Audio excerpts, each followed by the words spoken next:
Vivian. Sasa hivi ndio unaweza kuja Nairobi au ongei, unanipigia simu kwanza umenipigia na namba ya nani?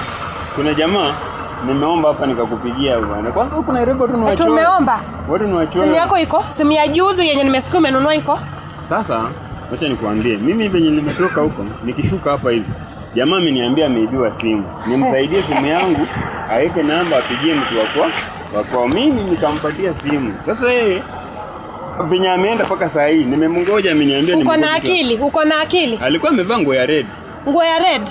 Umeshika vizuri nguo imekuwa red. Huyo ni mkamba. Huyo ni mkamba na simu ishaenda. Unafuu chanuke. Nilikwambia tangu kitambo ukitaka kuja Nairobi niambie nikuchanue venye utatembea. Kwanza ukikuja Nairobi ulikuwa umeniambia unakuja? Hivi ni kitu ni emergency. Emergency umekuja kwangu kufanya nini kama ni emergency? Umesikia mimi ni mgonjwa? Nakaa tu miezi 3. Umesikia mimi ni mgonjwa? Nakaa tu miezi 3. Miezi 3 utakaa na nani? Niko na bwana kwa nyumba. Ama ujui? Niko na bwana kwa nyumba, nataka kukaa na nani kwa miezi 3? Tunaweza ongea tu hata hakuna kitu ya kuongea. Sitakaa na wewe, hata ukwe brother yangu sitakaa na wewe. Itabidi urudi nyumbani. Wallahi sitakaa na wewe. Unaweza kujaje ukishafika Nairobi unaniambia tumekuja Nairobi kukaa kwangu miezi 3. Sitaki wageni. Vivian nikumbuka ni mimi nakulelea mtoto nyumbani alafu sitaki kujua mamangu si yako. Kwani mama yetu alikufa? Si yako. Niliachia mama sikuachia wewe, sawa?